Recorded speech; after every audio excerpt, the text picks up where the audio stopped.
बहुत समय पहले की बात है। एक तालाब के किनारे एक बगुला रहता था। वह तालाब मछलियों और अन्य जल जीवों से भरा रहता था। बगले को कभी खाने की कमी नहीं होती थी। वह हर दिन आराम से मछलियां पकड़कर खा लिया करता था। लेकिन धीरे धीरे बगुला बूढ़ा हो गया। अब वह मछलियां पकड़ने में सक्षम नहीं रहा। उसे बहुत चिंता हुई कि अब पेट कैसे भरेगा। एक दिन वह भूख से बहुत परेशान होकर तालाब के किनारे चुपचाप खड़ा हो गया। उसकी आंखों से आंसू बह रहे थे। तालाब की मछलियों और केकड़े ने बगुले को उदास देखकर उससे पूछा, मामा, आप इतने दुखी क्यों हैं? क्या बात है?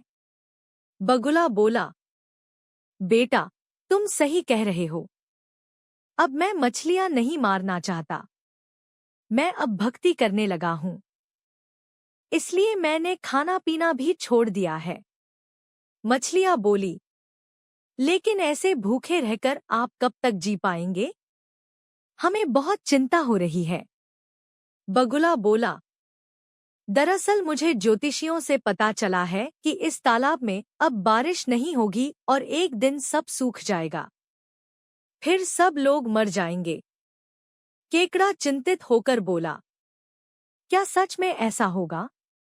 बगुला बोला, हाँ, यह बात भविष्यवाणी के अनुसार बिल्कुल सही है। लेकिन एक उपाय है। थोड़ी दूर एक दूसरा तालाब है जहाँ बहुत पानी है। मैं चाहूं तो तुम सबको अपनी पीठ पर बैठाकर वहां पहुंचा सकता हूं। यह सुनते ही सब जलचर बहुत खुश हो गए और बगुले से विनती करने लगे, मामा, पहले मुझे ले चलिए। पहले मुझे ले जाइए। बगुला एक एक करके सभी को अपनी पीठ पर बिठाकर तालाब से थोड़ी दूर एक चट्टान पर ले जाता और वहां उन्हें खा जाता। फिर वापस आकर झूठ बोलता, उसे मैंने सुरक्षित वहां पहुंचा दिया है। यह चालाकी बहुत दिन तक चलती रही। एक दिन केकड़े ने कहा, मामा, सब तो चले गए, अब मेरी बारी है। कृपया मुझे भी ले चलिए। बगुला मन ही मन खुश हुआ। उसने सोचा, हर दिन मछलियां खाते खाते बोर हो गया हूं। आज केकड़े का स्वाद लूंगा।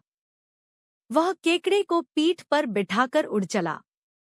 रास्ते में चट्टान के पास पहुंचते ही केकड़े ने चारों ओर मछलियों की हड्डियां देखीं। उसने बगुले से पूछा, मामा, वह दूसरा तालाब कितना दूर है? बगुला हंसकर बोला, मूर्ख, कोई दूसरा तालाब नहीं है। अब तेरा भी समय आ गया है। यह सुनकर केकड़े को बहुत गुस्सा आया। उसने अपने मजबूत पंजों से बगुले की गर्दन को कसकर पकड़ लिया और उसे मार डाला। फिर धीरे धीरे तालाब की ओर वापस लौट आया। तालाब लौटकर उसने सबको सच्चाई बता दी। सब जलचरों ने केकड़े का धन्यवाद किया और बहुत खुश हुए।